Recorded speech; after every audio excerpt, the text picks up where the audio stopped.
Games is one of the largest and most watched events in the world. Over 14,000 athletes compete over 77 days for 2,278 medals, being watched over by 4.6 billion people worldwide.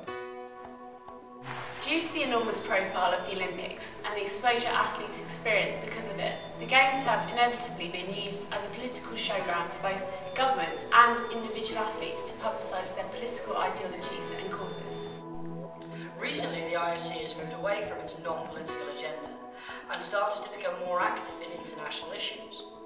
It is even incumbent in the UN. But is this recent move for the Games to become more politically active a good one? During this series, we'll focus on the relationship between the Olympics and politics, and we'll examine whether the Games and politics do indeed mix. By looking at historical examples from the modern Games and their impact on the movements they've supported, we will be able to determine if making a political statement through the Games works and whether it is successful or not. In doing this, we will not discuss if the politics showcased were ethical or not in themselves, and their success will not be measured in terms of the completion of the mission's aims. We will simply look at whether there was a showcase and whether or not it had a positive impact on the political movement.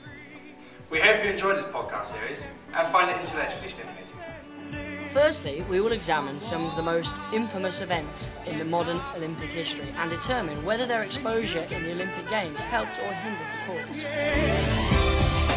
What have you done today to make you feel proud? Black Power.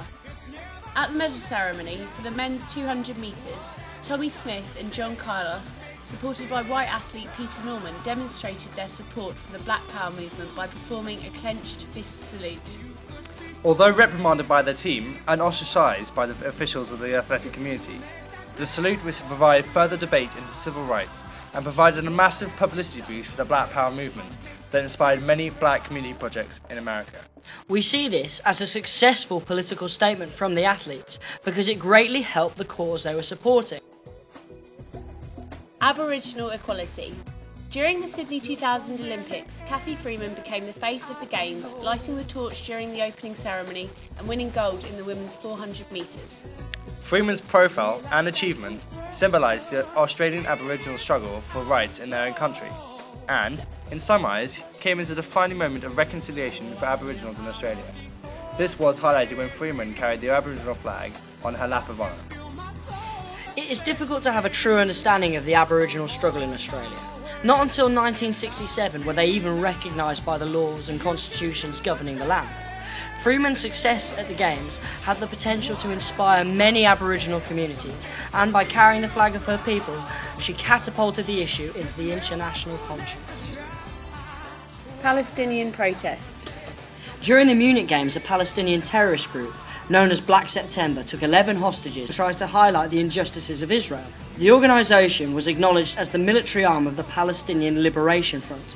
Overall, international opinion shifted to sympathise with Israel and its athletes, and a growth in mistrust and disapproval of the Palestinian separatist movements.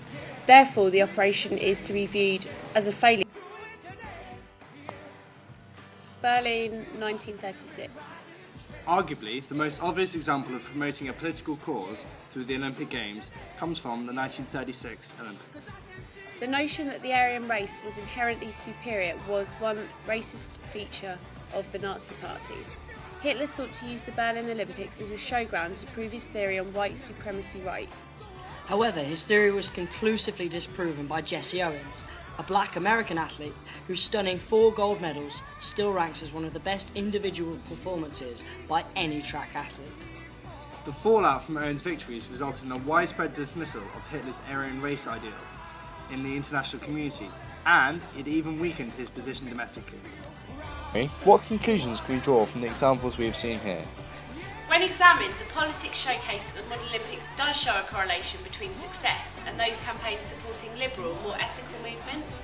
Evidence for this lies in the success of movements promoting black and Aboriginal rights, and the failure of those movements looking to suppress human rights or use violence.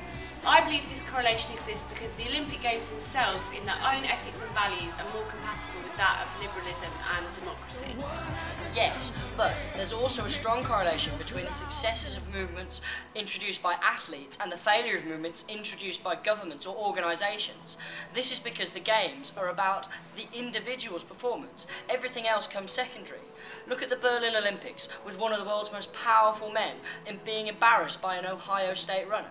Look at the failure of the Munich attack, which was introduced by an organisation, and contrast it with the Black and Aboriginal movements, which were successful because they were introduced by athletes.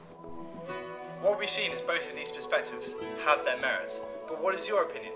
Please don't hesitate to contact us with your views. What have you done today? I'll make you feel proud.